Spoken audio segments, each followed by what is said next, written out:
Welcome in to Inside Carolina Postgame live. UNC defeats Georgia State 59-17 to move to 1-1 on the season. I'm your host, Ross Martin, joined by Sean Drone. What's up, Sean? What's going on? How A you doing? little bit better vibes from this game. I'm much happier this week. That's right. Much happier. And we're going to get into it, guys. First, we'll talk about Blue Shark Vodka, our sponsor, smoothest vodka in the world, a local Wilmington-based vodka company. Get it in all 100 counties in North Carolina. Blue Shark Vodka. We'll talk about them a little bit more later. Guys, the Tar Heels take care of business. The theme, kind of just doing what they need to do. Establishing a little bit of the run, the pass game, and kind of getting ahead of, obviously getting ahead of the Georgia State Panthers. Yep. And by the time the third quarter, fourth quarter came around, they're playing the backups and the backup quarterbacks and expanding the game to a 59-17 win. Sean, your initial thoughts on this game right now? You alluded to it. I think we took care of business, most importantly. I mean, I think, we came out a little flat. Again, I think a little carryover from Virginia Tech, but I'm happy about the win. Can't say, too many bad things, but we did come out and take care of business. It's the best way to put it. That's what you want to do. Is little question there in the first quarter. Right. That's an issue with the offense. But by the time the second quarter, third quarter got around, they're moving the ball, making big plays, and they pulled away in the third and fourth quarter, win by 49-17. Some quick stats here, guys. And first, if you have questions for us, Ross Martin, Sean Drone, go to YouTube and ask questions on the YouTube page. We're also live on Instagram and Facebook. Some quick stats here before we get into our key plays, our players of the game, and the takeaways. Sam Howell, 21 for 29. For 352 yards. He scored 3 touchdowns. I believe he ran for 2 as well, so 3 through the air, 2 on the ground, ran 11 times for 104 yards. Ty Chandler, 15 carries, 58 yards, and 1 score. And I know we're going to talk about him a lot. Antonio Green had 3 catches, 117 yards, and a score. Josh Downs, 8 catches for 73 yards and a score. First, we were both on campus, right? We were. We're both in the stadium. We left about third quarter. What did you think about the vibes around campus and in the stadium? It was good. I mean, it's crazy, actually. I never really experienced it from that perspective. So, being at the tailgates, interacting with the fans, signed a few autographs at the little tailgate. So it was good just to get back here and be at home, you know what I mean? And when we got in the stadium, it was good vibes. Yeah, weather was perfect. Temperatures were great. Walking around the bell tower area, tailgating a little bit. We saw Lawrence Taylor. I saw him there smoking a cigar with the earring. It was good. It was kind of the first big game back since COVID, since 2019. Student section was rocking. It was rocking. I don't think I've seen it like that, but they showed up in full effect. They did for the first game. So you got to expect, looking to Virginia game, it's going to be another night game against Virginia next week. It's going to be intense. Definitely more of a packed crowd. It wasn't completely full. It was a sellout, but Tar Heels took care of business. Guys, ask questions on YouTube. Blue Shark Vodka. Let's get into our key plays in the Tar Heels 59-17 win. You want to get the first one? Your key play? Sure. Antoine Green. I mean, he was dynamic tonight. I mean, he made the best of his opportunities. Big shot down the field by Sam, and just one thing about that play that I noticed, Sam was, he did a quick look off, and then as soon as he looked back to Antoine Green, he let it go, quick release. Like that's super elite. Like that was one thing I noticed, and Sam made a bunch of big plays like that, but.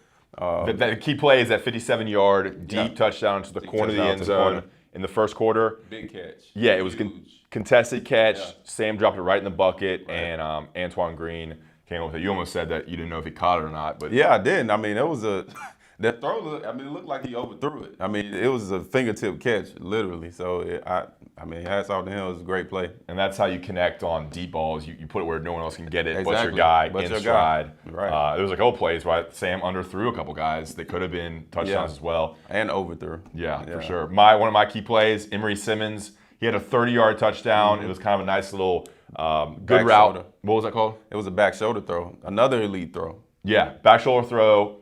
Emory caught it, and the cornerback was kind of way away from him. He made one little juke and got into the end zone. Yeah. So it was good. It's been kind of a theme of the show. It was good to see UNC get back on track with the deep pass plays. We saw it throughout the game multiple times with Sam. We'll talk about him more. And then the run, Sam Howell run, our third key play. We watched it here. What did you think? Sam Howell, 62-yard touchdown run in the third quarter, I believe. Might have been early fourth. Probably early fourth. Yeah. Yeah, I mean, Sam has some. He has some quarterback. I mean, some running back vision. I definitely think he established the run game himself, pretty much. I mean, the running back has some dynamic runs as well. But I mean, him making those big plays, and it's going to cause problems later down the road, for other teams.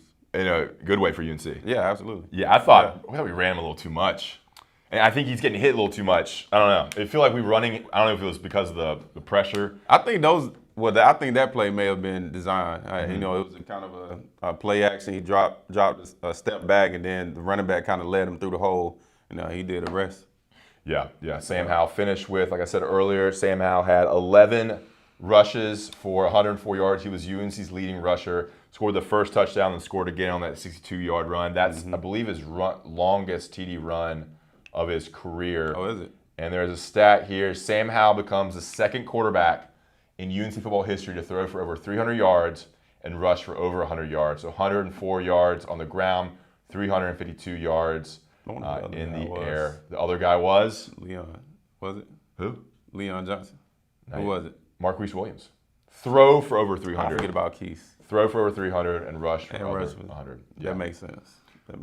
All right, we already mentioned some of the players of the game. Let's get into it. Let's bring on John, producer John, for his first player of the game. We haven't heard from him yet. Remember, getting your questions to YouTube. We're going to get to those pretty soon. John's going to start with his first player of the game and get into the defensive portion of the show.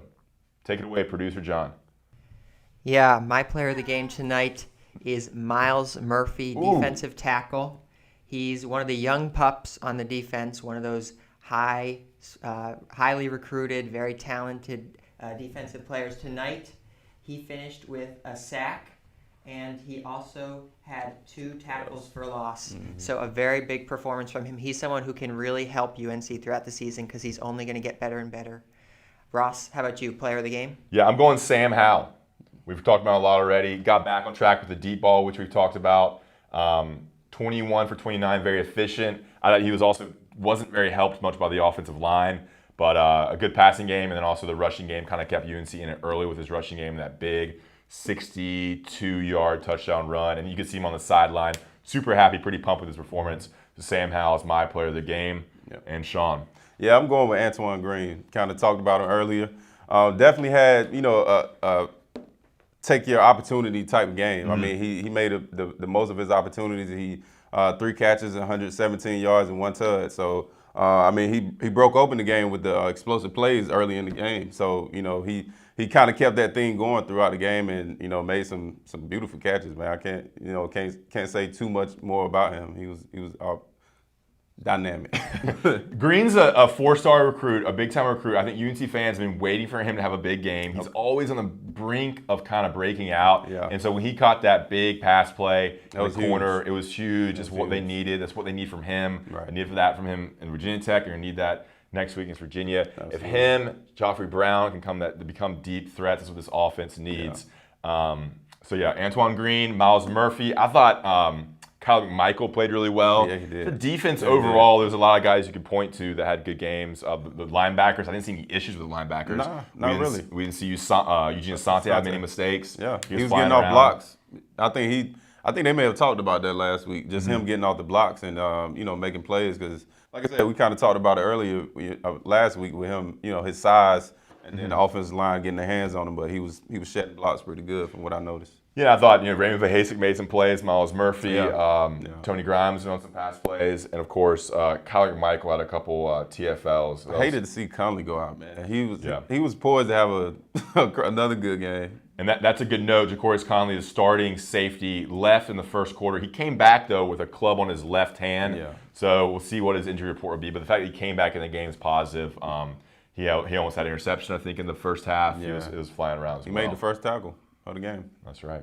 All right, guys, get your questions on YouTube and Facebook. We got some rolling in. Producer John gives me a thumbs up. Let's talk about Blue Shark Vodka, guys. The smoothest vodka in the world, based out of Wilmington and Wrightsville Beach. Our buddy Connor Barth, who played with Sean. Shout out to Connor. At UNC. He's a partner in this company. Very smooth. It's made with local North Carolina sweet corn. It's mellowed for days on end to give that smooth flavor. I've been drinking a little bit of it, Sean. Okay. I made some basil cocktail this week, a little blackberry cocktail with this. little seltzer water. Well, you made it to the show. That's an important thing. So No, you not must today. not drunk too much. Not today. This is during the week. Yeah, Okay. entertaining friends and family, etc. Gotcha. Blue Shark vodka. It's easy. It's an accessible price point, but still very classy, very nice. You can get it in all 100 counties, North Carolina. Blue Shark vodka. They're supporting us to be able to do this kind of show and do these podcasts inside Carolina. So definitely check out Blue Shark vodka. Carolina company, local, and also works with Connor Barth, a friend of the show. John, do we have questions coming in? Yes, first question for Sean. A Here lot we go. of questions on YouTube. This one from Eric K. Sean, what are you seeing with our running game? People are really curious. Your perspective, how can UNC get going on the ground? I'm pretty biased about the running game as far as the way they're running the ball. I mean, it's a copycat league on the next level, on college level. Everybody's doing the pro style now, like from the gun. I'm kind of old school. I like the fullback or a tight end in front of the running back. Let them get 7 yards deep. See everything, from 7 instead of on one side. It's kind of one-sided. Like they're either gonna run. He's on the left side. He's got to run this way. I mean, it's kind of chopping off half of your possibilities. I think we have the guys to make those plays. And again, I think we have some problems on the O-line, to be honest with you, that we have to clean up. And I think, just having that cleaned up, and, I think we have the running backs to make the running game pop. It's definitely far from what UNC had last year. Yeah. You saw a lot of Ty Chandlers today. You saw more Caleb Hood, the freshman. Yeah. DJ Jones was injured, and you saw a little bit of British Brooks. And of course, Sam was UNC's leading rusher. Right. I think the That tells O-line. you a lot. Say it again. That tells you a lot. Yeah, it does. Like especially when if your quarterback's your leading rusher and your safety's your leading tackler, those are usually not good things. Not good things. The interior of the offensive line got blown up a couple times, man. really limiting, I think, the run game. Yeah. What are some other issues you're seeing? Because they're not getting those big chunk yards in the run. They're not getting that second level. I'm not sure if it's communication or just the ability to actually block the guys. I mean, I don't think they should have been that much of a challenge for us tonight, but they were. I mean, we couldn't run between the tackles at all, and it was kind of frustrating for me, to be honest with you. But it's one of those things. Yeah, I mean, I don't know if it's running backs not hitting the holes, or offensive line not making or play calling or what, but the run game, like that question, is an issue. Yeah, I did see a couple times where the running back was outrunning the puller, and we tend to run a lot of like powers where we get the guard running and get them back inside the tackles. And I've seen a lot of times where the backs kind of got outside of the pullers, and they're supposed to hug that hip, allow the blocker to kick out, and they hit the hole. But I think we got outside of that a couple times. That's great analysis. Explain a power running game. Is that what that pulling thing is? Yeah, it's typically a guard pulling. It could be. Go ahead. No, it could be a tight end. A couple of different guys pulling, but typically A-gap play. It's an A-gap to A-gap is what they typically call it, because sometimes you can cut it back into the A-gap, but it's usually a strong side play to the tight end where you have the guard pulling. You have a couple kick down and then a kick out block, and your running back is supposed to stay on the hip of that pulling guard and bring the linebacker to him so he can get back up in the A-gap or cut it back to the other side because you have your center blocking back on the nose. So power just means you have an extra blocker. Correct. Whether it be the tight end or the pulling guard or two pulling guards. Correct. Center. Yeah. Okay, cool. More you know. I figured that, but as not as much of a football guy as Sean, that's why I asked that question. Analysis for bringing good question. Inside Carolina Postgame Live. John, another question? I got a stat for you first. Okay, let's go. UNC had 5 running backs tonight carry the ball. None of them averaged more than 4 yards per carry. I knew that. The best was Ty Chandler, who averaged 3.9 yards per carry on 15 attempts. But Caleb Hood, British Brooks, Elijah Green, Josh Henderson, none of them could average more than 4 yards per carry.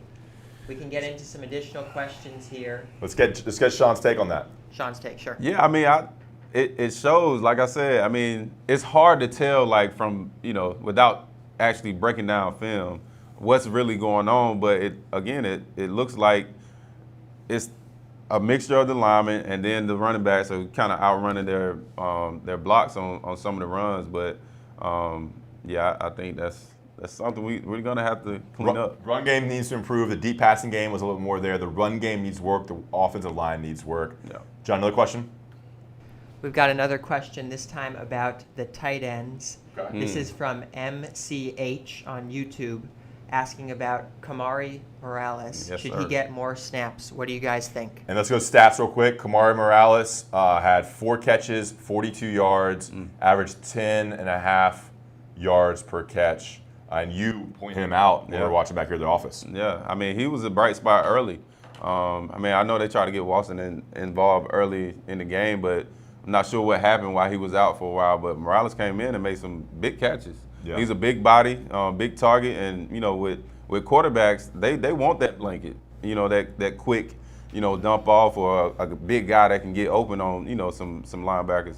And he was that guy tonight, and I'm looking forward to seeing him, get a lot more touches. Yeah, and Kamari, he's not a super tall guy. He's maybe 6'2". He's pretty big. He's a stout guy, though. Stout guy, a bigger receiver, pretty fast, pretty quick, and they like him. Obviously, next year after Garrett's gone, but he got plenty of time with Garrett Wilson out for a bit, and 4 catches, second leading receiver for UNC. Let's go over some stats here again, guys. Total yards, 600 yards, 607 for UNC, 406 passing, 201 rushing.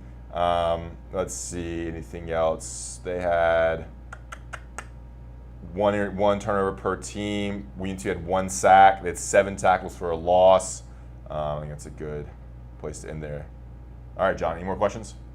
No? All right, let's keep going with our 3 takeaways. Some of the stuff we talked about already, but let's start with receivers making plays. Sean. Yeah, I mean, it showed Antoine Green was one of those guys. We got the ball to Josh Downs early. Early on in the game, they actually kind of gave him some almost option routes and then some check downs, almost like an extended running back, which I thought was a brilliant way to use him. So the receivers, all of them made pretty big plays. I mean, Emory Simmons, another guy, made some big plays. I really wish he would go up on those contested catches. Okay. He's a big guy. He has to use that body to make those catches on those DBs. Yeah, so Antoine Green, Emory Simmons, Josh Downs, like you said, they're using him all over the field in different ways, outside, inside, in the backfield, just like they did against Virginia Tech. Right. He has a big game as well. And Chaffrey Brown, back in this game, didn't play that much against Virginia Tech. He had that drop in the fourth quarter. He's a guy UNC's definitely looking forward to getting more involved in that deep passing play. My takeaway, I'm going to go defensive backs. I mean, you didn't see Georgia State have any big pass plays. Their quarterback, not a big passer in general. But I thought the defensive backs have been playing really well. I think they played pretty well against Virginia Tech, too. Yeah, they did. Love Kyler McMichael. I think Tony Grimes is a great player. Storm Duck has not played yet in 2 games coming off an injury. DeAndre Hollins, I thought Ja'Corius Conley, when he was in, had a good game. Right. And Gio Biggers came in as well. So I think the defense overall, there's not really to point to any areas that were negative. Yeah. You don't hear their name that much. It's usually a good thing on defense. Right. And our final takeaway is kind of wrapping up this game, taking care of business, and doing what they needed to do. Any thoughts on kind of more general about this game moving ahead to Virginia? So my biggest takeaway was we had some explosive plays, and that's one thing that a lot of teams that I was on, both college and the NFL, if you can get explosive plays down the field, at least 3 a game,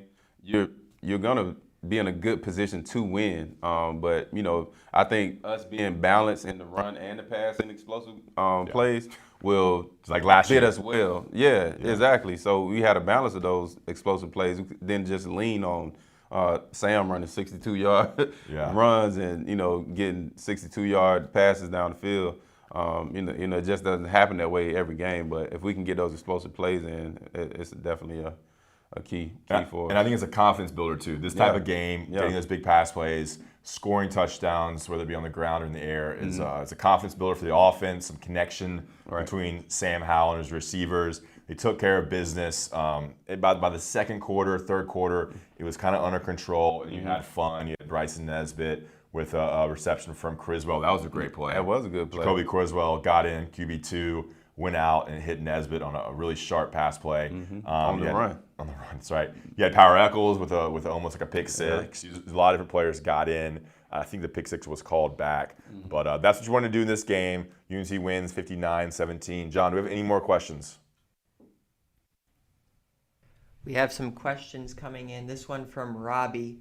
Why can the UNC defense not contain running QBs? This has been a problem for UNC in the past, and we know Virginia has some running QBs as well. What can UNC do better on defense against some of those more mobile quarterbacks? So going to you with this, but like, how do you control a running QB on defense? I mean, you got the stand-up linebackers. That's almost made to contain those guys. But, you know, and again, we talked about it in the Texas A&M game where nobody was setting the edge. Nobody was really getting upfield to contain them. I mean, it sounds redundant or simple, but nobody was getting upfield to keep them in the pocket. And then, you know, the inside guys, they have the bull. You know, the 3 inside guys have the bull to condense the pocket. That's what the 3-4 is kind of made for, in my opinion. But you know, it's a tough, you know, simple answer. I don't think it is as simple as set the edge, you know. But you know, defensive mind is not really my side of things. But I think one thing when you rush the passer from the edge, you can kind of push the quarterback out, right, and then you don't have that contain around him, and that's when someone can go and get yards. Yeah, I mean, we have Tamon Fox is one guy that, you know, can do that. I mean, like I said, you get upfield and you have those guys on the inside condense the pocket and kind of force them to either throw or we got a sack. Mm-hmm. But you know, if he can get out, it's just, I don't know. I think I'm not going to change the defense. But containing quarterbacks running has been an issue for Jay Bateman's defense. I think he would admit it. I think Mac Brown would admit it. They have Brennan Armstrong Virginia's quarterback, coming to UNC tomorrow, next Saturday. Yeah. And he him and his passing game in Virginia beat UNC that way last year, disappointing game. So a huge game coming up. John, any more questions? We got a little bit of a fun question here. Steven brings up in the YouTube chat pod the fact that the UNC cheerleader was not able to do 59 push-ups tonight for UNC's 59 points. How many push-ups can both of you do? Do you think you could get 59 push-ups done? I know Sean could do more than me. I can get a couple in. Yeah. If you challenging me, I could get it. And we were watching it, and it wasn't even full reps. I mean, we call that just bounce up and down. You know, it's not a little half rep. Yeah, you got to touch a chest full on extension. The ground. Yeah, so I mean, 10 full extension are better than 20 just. All right, guys, any more good questions? Okay, we're gonna wrap this up. We want to talk about Virginia a little bit. Not so much scheme and breaking them down. We both haven't watched them that much, but just kind of what this game means moving forward. Because UNC is now 1-1. They took care of business against Georgia State. Obviously, it was a bad loss against Virginia Tech. That's in the past.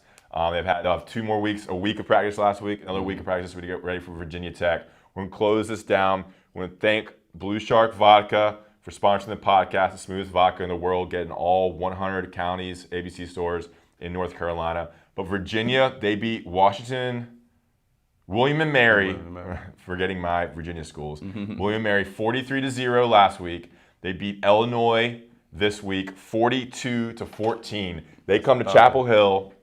Next Saturday, night game, 7:30, Pat Keene Stadium. I love it. Huge Coastal Division game. It's going to be rocking. You think today was rocking. Yeah. So it's a huge game, and I think Virginia's very good. I mean, what's the mindset of this team heading into a game like this? I mean, I think they got a little swag with them now. I think they, kind of built their confidence with this game. I mean, these are the type of games you want to build your confidence in. Yeah. You know what I mean?